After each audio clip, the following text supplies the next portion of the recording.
Hi friends, is sorry cinema buzz அப்டேட்லாம் ஒரு மாசான ஒரு அப்டேட்டோட வந்திருக்குங்க.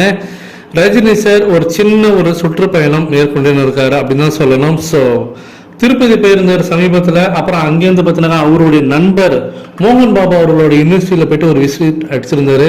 இப்போ அடுத்து ஒரு சின்ன சின்ன ஃபோட்டோஸ்லாம் பார்த்தீங்கன்னா இப்போ லீக் அவுட் ஆகினு இருக்கு. என்ன அப்படின்னு பார்க்கும்போது பல ரிஷி குருமார்கள் கூட ரஜினி சார் ஒன்றா உட்காந்துட்டு அந்த ஒரு சின்னதாக ஒரு மீட்டிங்கில் அவர் வந்து ஏதோ டிஸ்கஸ் பண்ணுற மாதிரி ஒரு ஃபோட்டோ வந்து கசிஞ்சிருக்கு. அதே போல் ஒரு ஃபோட்டோ என்ன வந்துருக்குனாக்கா ஒரு குருமார்கிட்ட வந்து ரஜினி சார் வந்து மானசீகமாக விழுந்து ஆசீர்வாதம் வாங்கக்கூடிய அந்த ஒரு புகைப்படம் காட்டுத்தீய போல ஆன்லைன் சோஷியல் மீடியாவில் வைரலாக இருக்கு.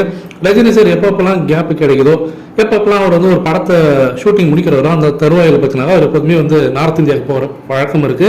ஆன்மீக சுற்றுலா தான் அவர் மேற்கொள்வார். அது எப்போதுமே ரஜினி சார் வந்து லாஸ்ட் கொஞ்சம் வருஷமாவே வந்து ஹிமாலயாஸ் போயிருந்தார்.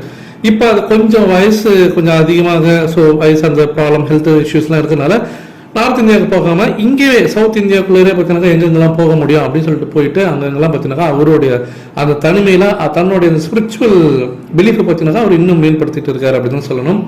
அடுத்தது ஜெயிலர் செகண்ட் பார்ட் நம்ம எல்லாம் அவளோட எதிர்பார்க்கணும். சமீபத்தில் நெல்சன் அவர்கள் பார்த்தீங்கன்னா அவரோட இன்ஸ்டாகிராம் பக்கத்தில் ஒரு பதிவிட்டு இருந்தாரு. நாங்கள் கூடிய விரைவிலே வந்து ஜெயிலர் செகண்ட் பார்ட்ல கேஸ்ட் அண்ட் க்ரூ அமைக்கிறதுக்கான சில ஆக்ஷன்லாம் நடத்த போறோம்.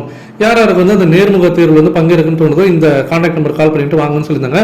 அது இன்று நடந்து முடிஞ்சிருக்கு. நுங்கம்பாக்கத்தில் இருக்கக்கூடிய ஒரு பிரபல ஸ்டுடியோல நடந்திருக்கு. அதுல இந்த படத்துக்கான ஒட்டுமொத்த அந்த கேஸ்ட் அண்ட் க்ரூல யாராவது இடம்பெற போறாங்க, சின்ன ரோல்ல இருந்து பெரிய ரோல் வரைக்கும் யாரெல்லாம் இந்த படத்துல வந்து நடிக்க போறாங்க அப்படின்ற அந்த தேர்வு பத்தினக்கா முற்றிலுமாக முடிஞ்சிருக்கிறதாக தகவல் வந்திருக்கு. ஸோ இந்த படத்தோடைய ஷூட்டிங் அநேகமாக மார்ச் மாதம் இறுதியில் இல்லைனா ஏப்ரல் மாதம் ஸ்டார்டிங்கில் ஆரம்பிச்சிருவாங்க அப்படின்றது தான் லேட்டஸ்டான அப்டேட்.